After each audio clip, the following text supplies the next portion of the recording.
That's not where Kuku baby was away. And I'm a father, but hey, Betty, I have to get around the fair. I was a dog. You said it. I'm an also on our basis here. Yeah, got a job at the I am children and the number 7 hours ago, but I am going now. Yeah, but the voice that I'm with the I need that to be. I always promise. I'm the son. Tindo, never look back to anyone. Look back to somebody you don't know. Never mind. Look back to the test in one. The voice in Najami. Number one, what I tell my daughter. You better say you want to, better say I'm good.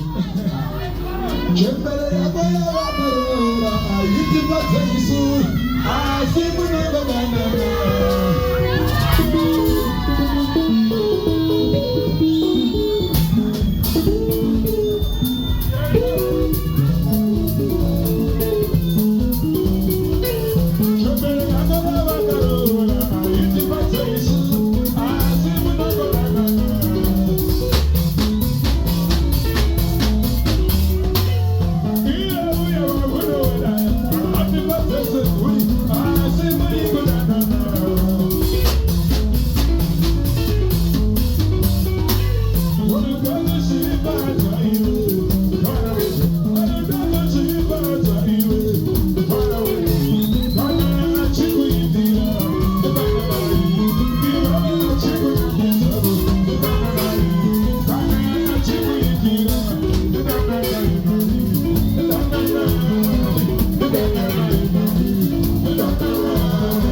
Ugajane maveji, toka tutipiki, unyaza no bona mwengi awe zilibu tamwa.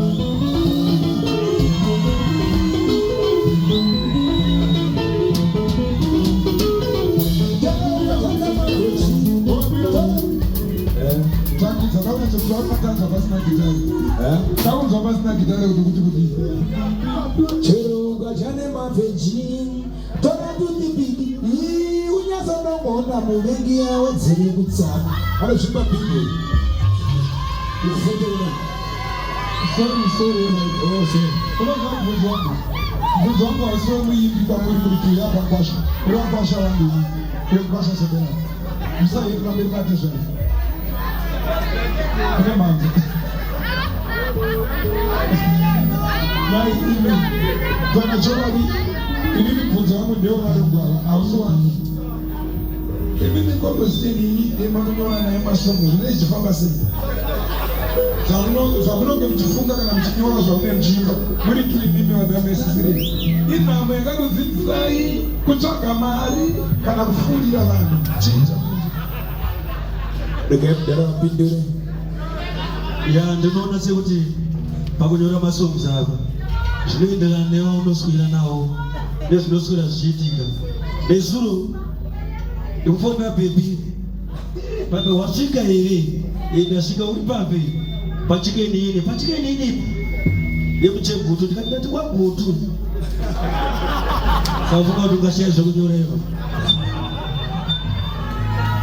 Kwa choma hiyo. Ama ndio choma ni pesa ndio ngozi mvunzo.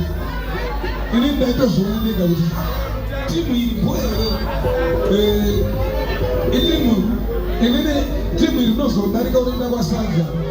Ndio ndo maprazo fedha stone stone yedu imecheza ndio sana na mchini. Bali maroboti mazoni.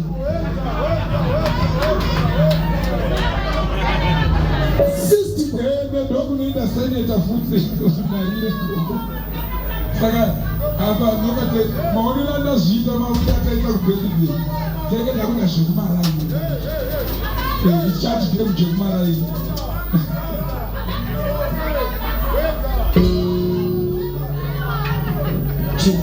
Ili zaman mkuru ama jisre keka. Tutaure makoni.